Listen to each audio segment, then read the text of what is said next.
Գյուրջան Կասկադ, հասանելի բնակարաններ 65 ամիս մարման ժամկետով։ Խոսեց նոր սահմանադրության ընդունման գործընթացից եւ իր կարծիքը ասաց անկախության հռչակագրի վերաբերյալ եւ ասաց, որ այո, իր կարծիքով պետք է նախաբանից հռչակագրին հղումը հանվի։ Դա ասաց բացատրում է նաև նրանով, որ ինքը նաև իր նախորդ ելույթներում հռչակագրի օրվա նվիրվածություններում ասել է, որ Հայաստան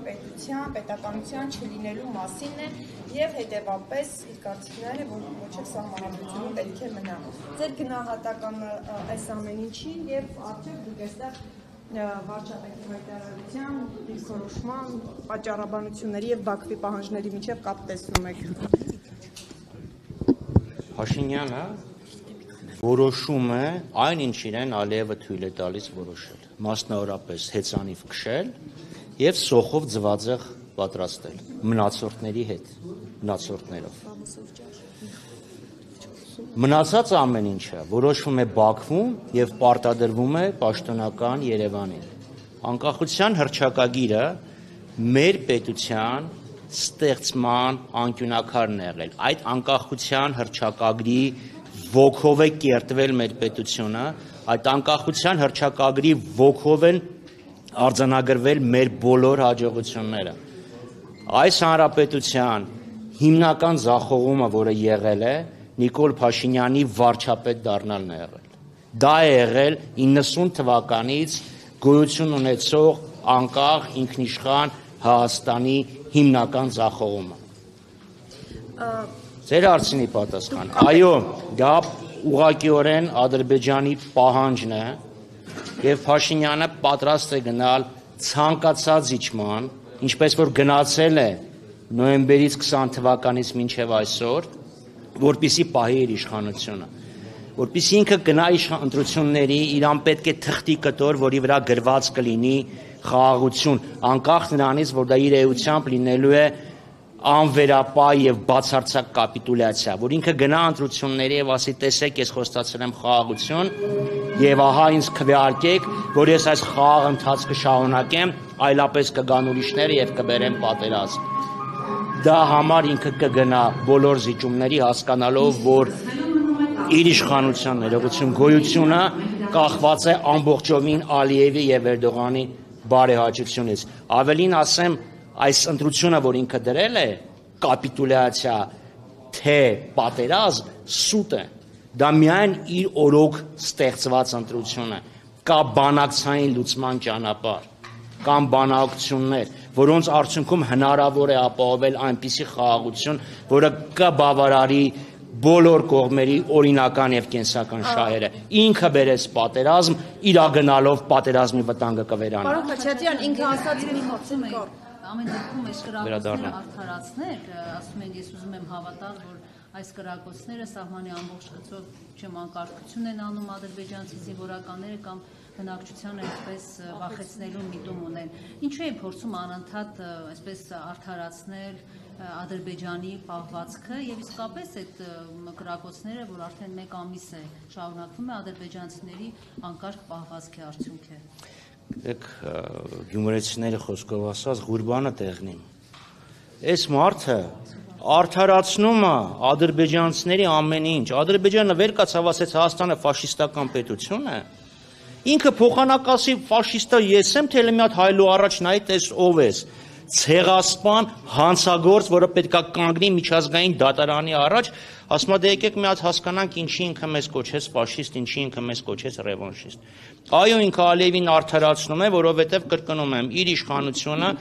իշխանության լինելը անմիջապես կախված է Ալիևի եւ Էրդողանի բարեհաճ վերաբերմունքից։ Ինքը չի կարող ասի, գիտեք, այս խաղաղության գործընթացը կատաստրոֆիկ ձախողվել է,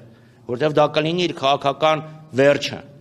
Դա համար պետք է ադրբեջանցիներին արդարացնի, ասի դե լավ, դե հիմա խմել են, կրակել են, դարդ մի արեք, իրանց պատգամավորներից մեկն ասում է դե կրակել են, հոմես վնաս չեն տվել։ Չէ, դա գիտակցված կրակոցներ են, գիտակցված սպառնալիք է, ճնշում է Հայաստանի վրա, որպեսզի Նիկոլ Փաշինյանը գնա այդ զիջումների։ Որովհետև Ալիևն էլ է հասկանում, չէ, որ ինքը հավերժ չէ, եւ դրա համար քանի Փաշինյանը կա,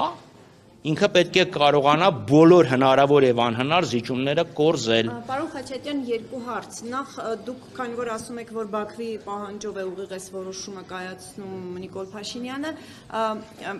հայտնի է, որ դա նախապայմանն է փաստաթղթի ստորագրման, այս հայտարարությունը կարող է դառնալ Ադրբեջանի համար օրինակ բավարար, որպեսզի այդ պայմանագիրը ստորագրվի, թե Բաքուն ամեն դեպքում կսպասի դրա իրավական process-ի ավարտին։ Բաքուն կսպասի դրա իրավական process-ի ավարտին եւ դրա համար ինքը կպարտադրի որ լինի հանրաքվե եւ դրա համար այս իշխանությունները, որոնք սկզբից խոսում էին Սահմանադրություն ընտրություններից հետո, չէ՞, հետո ասին լավ սկսում ենք աշխատանքները, մշակումը, հետո էլ մի քանի առաջ հայտարարեցին, որ հայեցակարգել չի լինելու, ուղղակի այսենց առանց հայեցակարգի, առանց սկզբունքային մեկնակետերը հստակեցնելու, առանց հանրային լայն քննարկումների սկսում են տեքստը մշակել,